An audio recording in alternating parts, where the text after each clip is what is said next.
আমরা এখনো জুলাই মাসে আছি।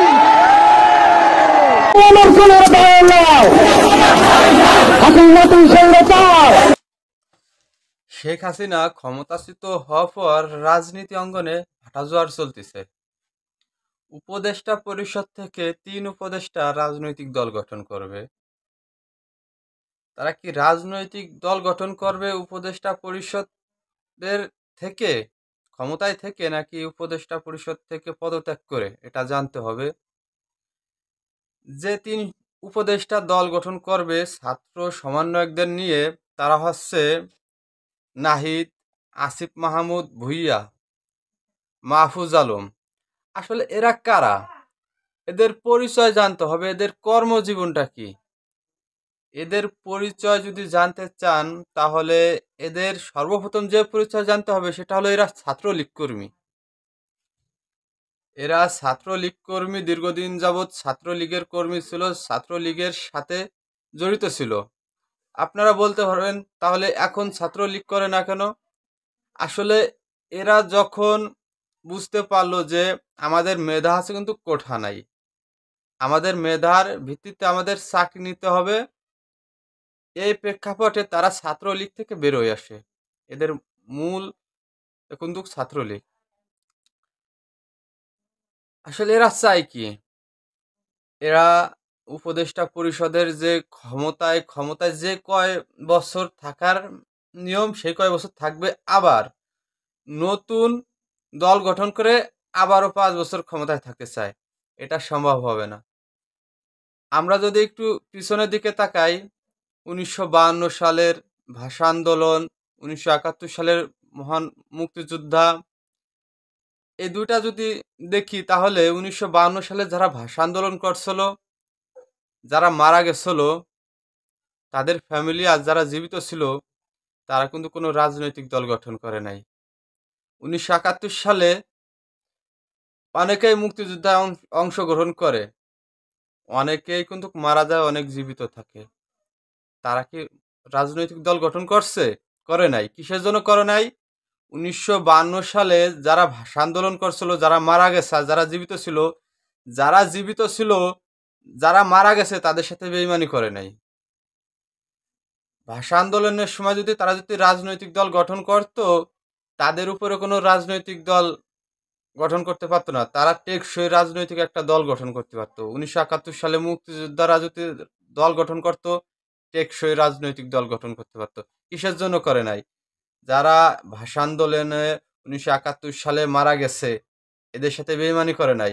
২০২৪ সালে প্রথম সারিতে থেকে আসিফ, নাহিদ, মাহফুজ আলম ভুঁইয়া আরো অনেকেই সামনের সারিতে থেকে নেতৃত্ব দেয়। এদের কোনো ক্ষয়ক্ষতি হয়েছে? কোনো ক্ষয়ক্ষতি হয় নাই। ক্ষয়ক্ষতি হয়েছে অন্যদের, অন্যরা মারা গেছে। বর্তমান সময়ে এসে এই ৩ ব্যক্তি রাজনৈতিক দল গঠন করবে। উপদেষ্টা পরিষদের ক্ষমতা থেকে হোক আর উপদেষ্টা পরিষদ থেকে বেরোয় আসে হোক, রাজনৈতিক দল গঠন করবে। কিসের জন্য?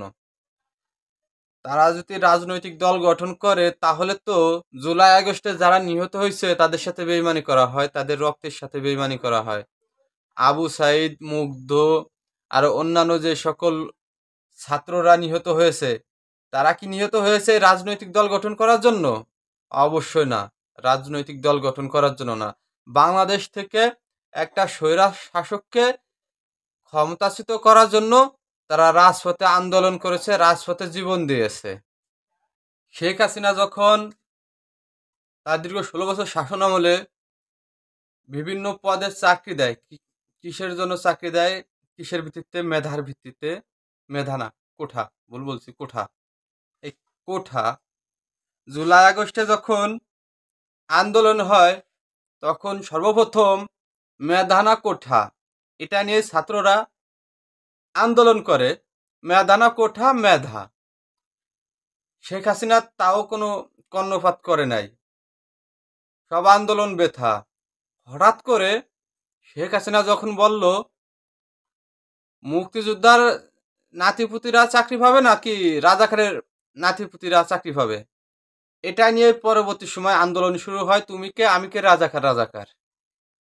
এই প্রেক্ষাপটে বাংলাদেশের সর্বত্র জনগণ আন্দোলন শুরু করে। সর্বত্রের জনগণের আন্দোলনের কারণেই কিন্তু শেখ হাসিনার পতন হয়। শেখ হাসিনা বাংলাদেশ থেকে পালিয়ে ভারতে চলে যায়। এখন কাজের কথায় আসি। নাহিদ, আসিফ, মাহমুদ ভুঁইয়া, মাহফুজ আলম এরা কিসের ভিত্তিতে উপদেষ্টা পরিষদে গেল? এদের কোনো মেধা আছে রাষ্ট্র চালানোর? এদের কোনো মেধা আছে? মেধা নাই। এরা কিসের ভিত্তিতে উপদেষ্টা পরিষদে গেল? কোঠা কোঠা পেল কিসের জন্য? জুলাই আগস্টে আন্দোলন করলো, শত শত নিরীহ ছাত্ররা মারা গেল। যারা মারা গেল তারা কিছু পাইছে? এই দীর্ঘ 6 মাসে অনেকে আহত হয়েছে। যারা আহত হয়েছে তারা কিন্তু সুচিকিৎসা পাচ্ছে না। এই নাহিদ, আসিফ মাহমুদ, মাহফুজ আলম এরা কিন্তু সুবিধা নিচ্ছে উপদেষ্টা পরিষদ থেকে। এরা যে ক্ষমতায় গেল, এরা কিন্তু মেধার কারণে কিন্তু উপদেষ্টা পরিষদে যায় না। এরা কোঠার প্রেক্ষাপটে কিন্তু উপদেষ্টা পরিষদে গেছে। তাহলে শেখ হাসিনা যেহেতু কোঠার ভিত্তিতে চাকরি দিচ্ছিল, এটা শেখ হাসিনার দোষ কোথায়?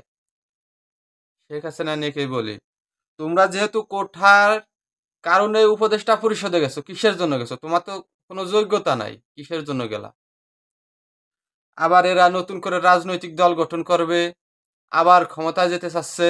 জুলাই আগস্টে যারা নিহত হয়েছে, এই নিহতদের রক্তের সাথে বেইমানি করতেছে, এদের ফ্যামিলির সাথে বেইমানি করতেছে। জুলাই আগস্টে যারা আহত হয়েছে, যারা এখনো হসপিটালে কাতরাচ্ছে, অনেকেই চোখ হারাইছে, পা হারাইছে, অঙ্গ হারিয়েছে, বিভিন্ন ধরনের ইনজুরিতে আছে, এদের সাথে কিন্তু এই উপদেষ্টা 3 সমন্বয়ক বেইমানি করছে। তালি হবে, তালি হবে, তালি হবে।